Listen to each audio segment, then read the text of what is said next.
नमस्कार दोस्तों, मैं मनीष कुमार अखंड भारत की बात चैनल पर आप लोगों का स्वागत है। और अभी हम पानीपत के आयुष्मान हॉस्पिटल से आप लोगों के सामने लाइव आए हैं। जैसे कि आप लोग पीछे आपको लाइव तस्वीरें आप लोग देख पा रहे हैं। यहाँ पर आज जो पुरुष सैनिक संगठन है, जो पानीपत इकाई है, वहाँ यहाँ पर जो वार्षिक कार्यक्रम यहाँ पर आयोजित किया जा रहा है। और यहाँ पर अभी कि आपने मुझे मौका दिया आपके सामने आने का। बताया जा रहा है कि किस प्रकार से जो सैनिकों के जीवन में समस्याएं होती हैं, उन समस्याओं को कैसे उठाया जाता है, उनको जागरूक बनाया जा रहा है।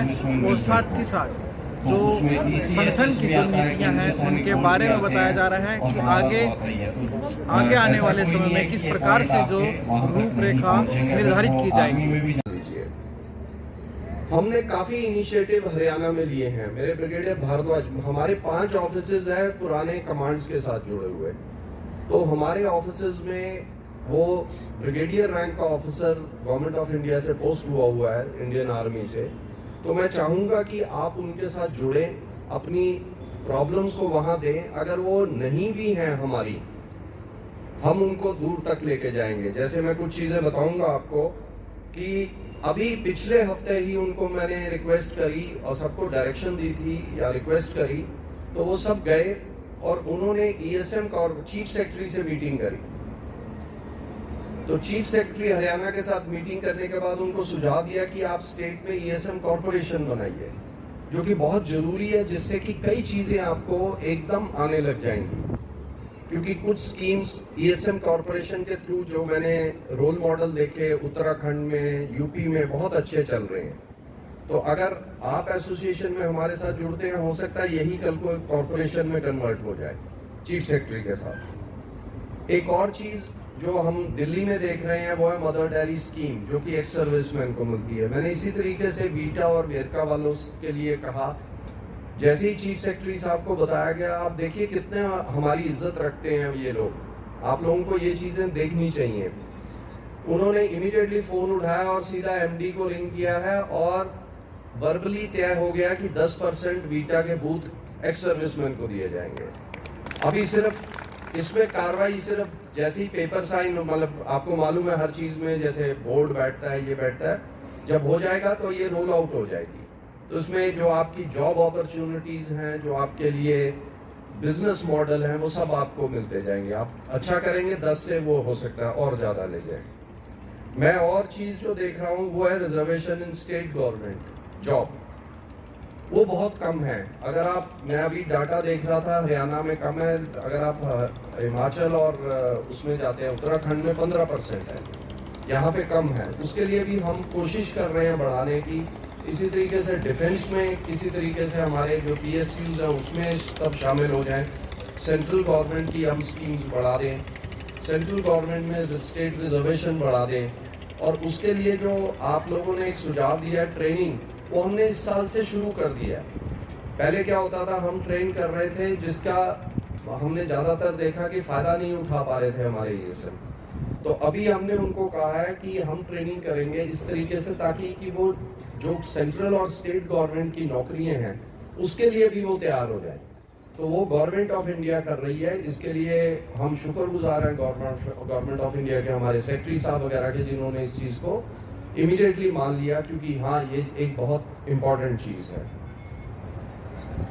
अभी काफी पॉइंट मेरे को मिल गए हैं। जैसे जनरल चौधरी साहब मेरे साथ में बैठे थे, उन्होंने 5-6 पॉइंट मेरे को दिए हैं। तारा साहब मेरे, तो मैंने ये समझा कि भाई एल्डरली, कभी भी एल्डरली सैनिक तो सैनिक रहता है, चाहे वो सर्विंग हो और चाहे रिटायर्ड हो। अभी सारे के सारे पॉइंट जो है वो सब के सब कवर हो चुके हैं। तो मैं सिर्फ अपने जनरल शरद कपूर, आज हमारा सौभाग्य है कि हमारे बीच में 2 जनरल बैठे हुए हैं। सर, दिलों का सुकून मिलता है मुस्कुराने से, दिलों का सुकून मिलता है मुस्कुराने से। महफिल में रौनक आ गई है आपके आने से। Welcome you all sir. क्योंकि टाइम सबके पास कम है, तो टाइम ना लेते हुए, क्योंकि सबकी सब बाकी प्रॉब्लम जो सॉल्व हो गई है, मैं सिर्फ ये कहना चाहूंगा कि आज की डेट में, वैसे जब तक हूँ 24 घंटे 7 दिन 365 दिन आपकी सेवा के लिए तत्पर हूँ। क्योंकि मैंने भी वर्दी पहनी थी, हर चीज का टाइम होता है। वर्दी मेरी भी उतर गई है आपकी तरह, बट मैं आपकी तरह ही सैनिक हूँ। और ये कहा जाता है कि भाई हेल्थ इज वेल्थ, जब तक हेल्थ है सब कुछ है। If health is lost something is lost, if character is lost everything is lost. तो हमने सिर्फ जो है सैनिक जैसे पहले सर्विस में रहे थे, सेना जो नाम था, अब हमें सबको पब्लिक को दिखाना है, इकट्ठे होकर रहना है। अब मैं आपके ऊपर हेल्थ टॉपिक पे आ जाऊं कि सबसे पहले अपने सबसे बड़ी सिर की समस्या रहती है। सिर पे मैं सबके सब भाइयों को एक बात कहना चाहूंगा कि कहीं पर भी जाओ इलाज कराने, लेकिन बार बार सीटी स्कैन मत कराना, बार बार सीटी स्कैन मत कराना, क्योंकि इसका नुकसान है। डॉक्टर कभी भी आपको जिंदगी में ये नहीं बताएगा, क्योंकि उसके पैसे बनते हैं हर बारी सीटी स्कैन कराने से। एक बारी सीटी स्कैन करा लिया, आपकी बीमारी का पता चल गया, उसका इलाज करवाइए, बार बार सीटी स्कैन मत कराना। और जब भी हेडेक हो, उसका मोस्ट लाइकली रीजन हमेशा गर्दन में जो नसें जा रही हैं नीचे, उनका दबाव होता है। तो इस चीज के लिए मैं आपको बताना चाहूंगा कि अपना जो पिल्लो है, तकिया है, उसको कम से कम इस्तेमाल करो। गाड़ी में जब भी बैठना हो, सबसे अगले वाली सीट पर बैठो। दो चीजों का हमेशा ध्यान रखो। तीसरी चीज है गर्दन लटका के मत रखो। और चौथी चीज है, सबसे बड़ी ये लोकल कहावत है कि वे नाश की जड़ है ये मोबाइल फोन। ये मोबाइल नहीं है, आज के दिन कंप्यूटर लैपटॉप है। सारे झगड़े जितने जिंदगी में होते हैं, ये सारे के सारे इससे होते हैं। और आज तक शायद मुझे नहीं लगता किसी ने कोई खुशखबरी दी होगी इस मोबाइल से। इसको छोड़ दो, जितनी कम हो सके उतना दूर रखो। ये रेडिएशन भी पैदा करता है। ये ऐसा नहीं है कि खाली ये नाश की जड़ है, रेडिएशन भी देता है ये।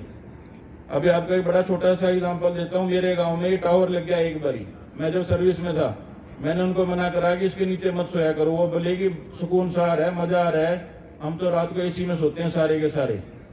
1.5 साल के अंदर 4 की डेथ होगी। जितने लोग उस रेडिएशन टावर के नीचे सोते थे, सारे के सारे कैंसर से डेथ होगी। तो इसको जितनी दूर हो सके उतनी दूर रखा करो।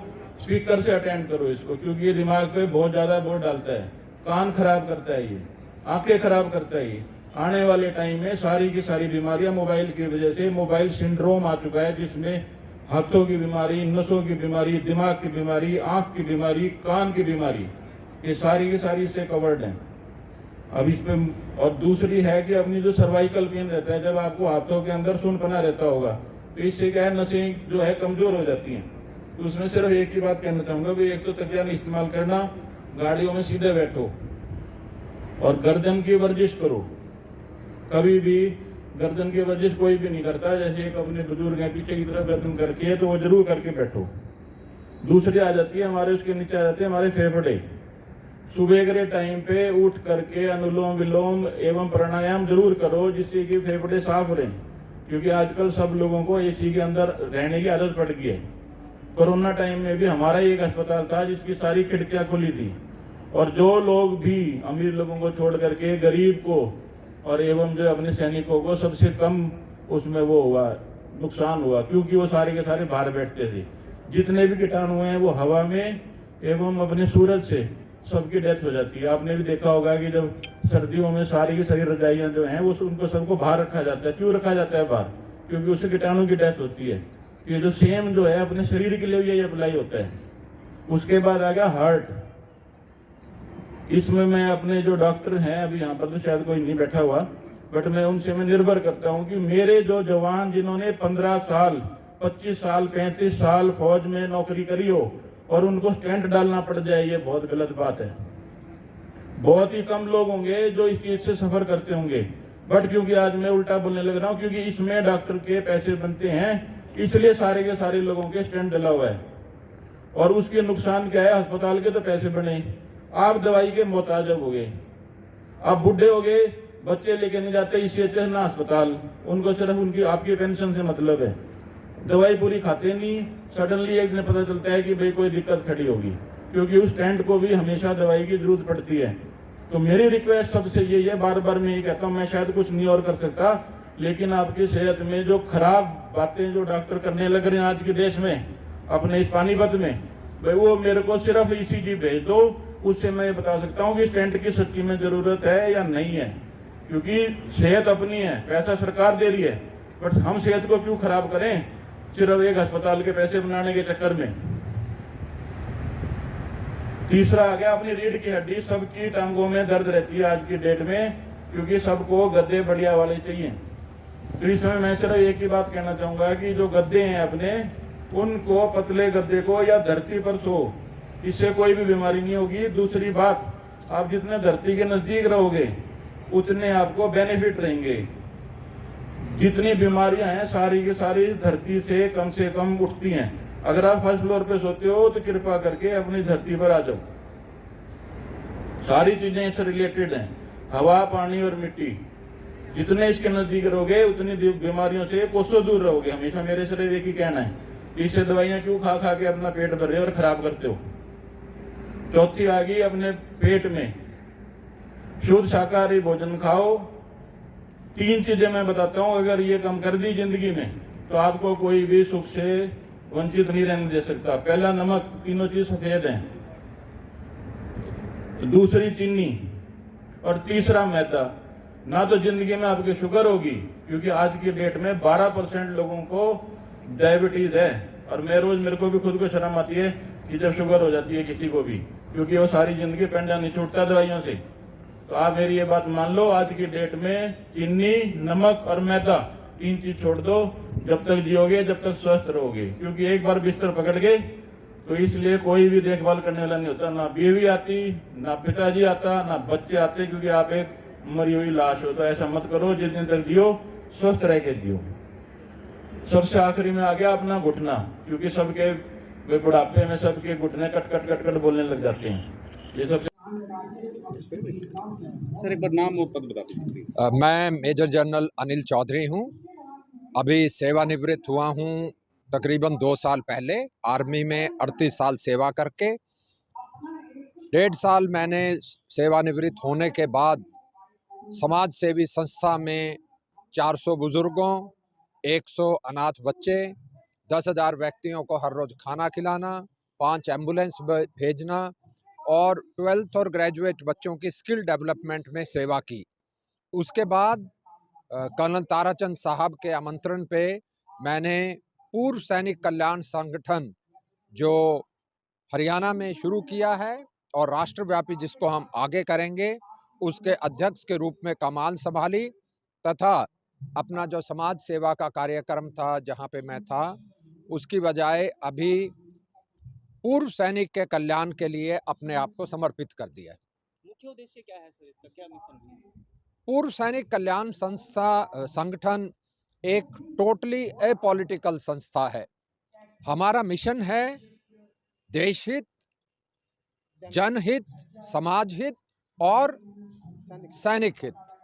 जो भी सैनिक का हित देश और समाज के हित के साथ विपरीत दिशा में अगर कभी जाता है, उस पे हम विचार करके और सुचारू रूप से चलेंगे, ना कि किसी से विरोधाभास करके चलेंगे। इसीलिए हम देश, समाज और सैनिक, इसी प्रायोरिटी में आगे बढ़ने के लिए इस संस्था को हमने बनाया है। राज्य के ईएसएम की समस्याओं और मुद्दों को दूर करने के लिए सर आपकी कार्य प्रणाली किस तरह से रहने वाली है? जब तक आप कार्य प्रणाली की बात समझते हो, आपको पता है सैनिक की 2 प्रकार से समस्याएं होती हैं। जो उसका पे, पेंशन वगैरह आती हैं, विडोज को नहीं मिलती, वो हम सैनिक तरीके से बैंक के थ्रू करते हैं। बाकी जो उनकी घरेलू समस्याएं हैं, क्योंकि उसकी पूरी ज़िंदगी बाहर कटती है, फील्ड में कटती है, जंगलों में, माउंटेन में, हाई ऑल्टीट्यूड में, डेजर्ट में, तो वो अपनी ज़मीन, जायदाद, बाकी चीज़ों की देखभाल नहीं कर सकता। जो वो समस्याएं हैं, उसके लिए हमने यूनिट की इकाई बनाई है हर डिस्ट्रिक्ट में, डिस्ट्रिक्ट लेवल पर, और वो इकाई एकत्रित होके टेक्निकल एडवाइस जहां ज़रूरत है वो एडवाइस लेके अधिकारियों से मिलके सुचारू रूप से इसको रिजॉल्व करेंगी। क्या आप भी अपने क्षेत्र में जरूरतमंद नागरिकों के मुद्दों और उनकी समस्याओं में शामिल होते हैं सर? देखिए, जैसे मैंने बताया, कर्नल ताराचंद साहब ने बताया, हमारा उद्देश्य ही देश हित, समाज हित। तो अभी आप लोगों ने सुना कि क्या कुछ कहा जो पूर्व सैनिक संगठन के जो पदाधिकारी हैं, और इस वीडियो को ज़्यादा से ज़्यादा शेयर कीजिएगा। मैं मनीष कुमार, अखंड भारत।